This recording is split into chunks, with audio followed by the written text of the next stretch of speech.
Assalamualaikum warahmatullahi wabarakatuh. Shalom, salam sejahtera, Om Swastiastu, Namo Buddhaya. Perkenalkan, nama saya Ehud Ulunroa.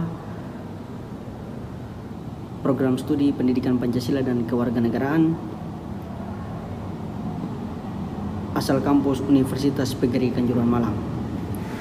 Saya akan mempresentasikan terkait dengan review materi pemikiran sejarah pemikiran kewarganegaraan masa kini, dengan tema konsep kewarganegaraan masa kini. Dan itu tema yang pertama, dan tema yang kedua adalah kewarganegaraan demokratis dalam konteks Indonesia. Yang pertama, bahwa istilah kewarganegaraan ini sebenarnya sudah ada sejak zaman-zaman lampau, zaman-zaman Yunani kuno. Itu dasar terbentuknya suatu kewarganegaraan, di mana ada dulu tuh ada semacam kelompok-kelompok kecil-kecil, komunitas-komunitas yang membentuk dan bergabung sehingga menjadi satu negara. Maka disusunlah yang namanya suatu kewarganegaraan itu.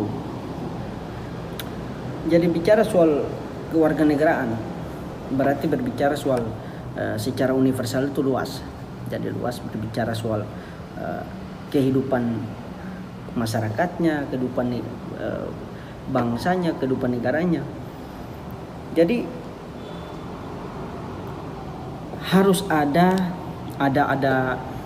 edukasi dari baik guru, dosen terkait dengan bagaimana pemahaman tentang kewarganegaraan itu harus ditanamkan dari tingkat-tingkat STK, SD, SMP, SMA, bahkan perguruan tinggi, sehingga wawasan tentang kebangsaan, wawasan tentang kebudayaan, wawasan tentang kewarganegaraan tidak luntur bagi generasi-generasi milenial hari ini, yang dimana diperhadapkan dengan situasi dan kondisi yang harus bisa disesuaikan dengan perkembangan ilmu pengetahuan dan teknologi. Jadi pelajaran di sekolah pun harus betul-betul dirasakan oleh anak-anak, bahkan mahasiswa tingkat-tingkat universitas, supaya menjadi satu dasar yang fundamental.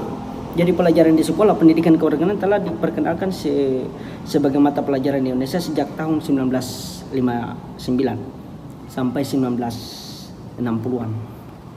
Dalam merupakan satu mata pelajaran wajib yang diterapkan pada pendidikan formal. Pendidikan formal yang berkaitan dengan sekolah, lembaga-lembaga yang diakomodir dalam satu lembaga besar yang dibentuk oleh negara, yaitu Kementerian Pendidikan.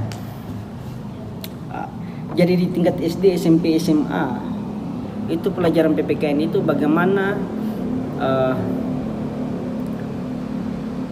memberikan pemahaman tentang karakter berbangsa dan bernegara.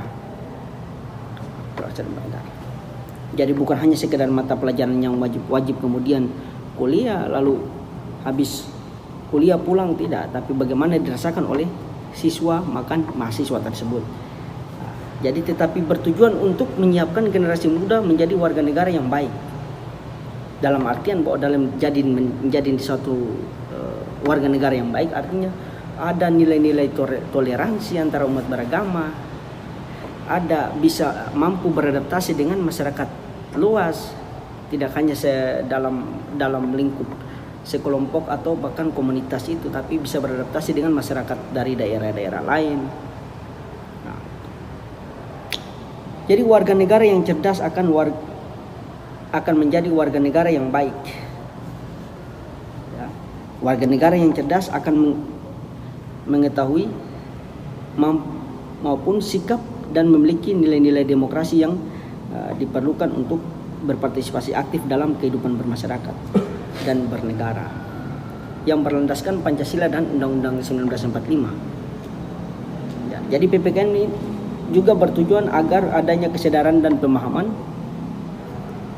akan warga negara terhadap politik dan ideologi negara, serta membangun sikap warga negara yang berakhlak mulia, berkarakter, bertanggung jawab, dan berdemokrasi. Jadi pendidikan kewarganegaraan sendiri secara dalam praksis pendidikan Indonesia memiliki 5 status, yaitu sebagai berikut. Yang pertama, sebagai mata pelajaran di sekolah, kedua sebagai mata kuliah di perguruan tinggi, ketiga sebagai salah satu cabang pendidikan disiplin ilmu pengetahuan sosial dan kerangka program pendidikan guru. Jadi keempat itu sebagai program pendidikan politik dan dikemas dalam bentuk penataran pedoman penghayatan dan pengalaman Pancasila. Jadi penataran P4 yang sering disosialisasi oleh MPRS atau MPR yang sekarang dikenal dengan MPR, atau sejenisnya yang dikelola oleh pemerintah sebagai suatu crash program. Yang kelima sebagai kerangka konseptual dalam bentuk pemikiran individual dan kelompok, agar pakar terkait yang dikembangkan sebagai landasan dan kerangka berpikir mengenai pendidikan kewarganegaraan dalam status pertama, kedua, dan ketiga, dan keempat. Misi dari pendidikan kewarganegaraan persekolahan dewasa dapat disimpulkan dari bagian pendahuluan pada naskah standar. Kemudian ada misi dari pendidikan kewarganegaraan. Yang pertama adalah sebagai pendidikan wawasan kebangsaan, yang berarti pendidikan yang menyikapi peserta didik agar memiliki pemahaman yang mendalam dan komitmen kuat serta konsisten terhadap prinsip dan semangat kebangsaan dalam kehidupan bermasyarakat, berbangsa, dan bernegara, yang berlandaskan pada Pancasila dan Undang-Undang 1945, Konstitusi Negara Republik Indonesia. Kemudian yang kedua, sebagai pendidikan demokrasi, yang berarti pendidikan yang menyiapkan peserta didik agar memiliki kemampuan menjalankan hak-hak sebagai warga negara untuk menjalankan prinsip demokrasi dalam kehidupan bermasyarakat, berbangsa, dan bernegara. Yang ketiga, pendidikan yang menyiapkan peserta didik menjadi warga negara yang memiliki kesadaran bela negara, penghargaan terhadap hak asasi manusia, kemajemukan bangsa, pelestarian lingkungan hidup, tanggung jawab sosial, ketaatan pada hukum, ketaatan membayar pajak, serta sikap perilaku anti korupsi, kolusi, dan nepotisme. Jadi pada saat itu pendidikan kewarganegaraan telah berubah nama menjadi pendidikan Pancasila dan kewarganegaraan. Bagaimana memberikan pemahaman tentang kewarganegaraan berdasarkan poin-poin dan misi bahkan visi daripada PPKN sendiri. Nah, kalau dilihat kewarganegaraan masa kini itu sangat jauh dari harapan yang sebenarnya yang seperti tertera dalam misi dan visi dari PPKN sendiri dalam pemahaman kewarganegaraan itu. Karena stimulasi perkembangan sains dan teknologi, kemudian ditambah dengan budaya-budaya asing tadi, itu sehingga mempengaruhi sendi-sendi kehidupan masyarakat. Jadi pemahaman tentang berbangsa dan bernegara, bahkan kebudayaan itu dengan sendirinya minim. Nah, itu berbicara tentang kewarganegaraan masa kini. Jadi kemudian pertemuan yang tema yang kedua yang berbicara tentang kewarganegaraan demokrasi dalam konteks Indonesia. Nah, secara garis besar tadi saya sudah sampaikan bahwa untuk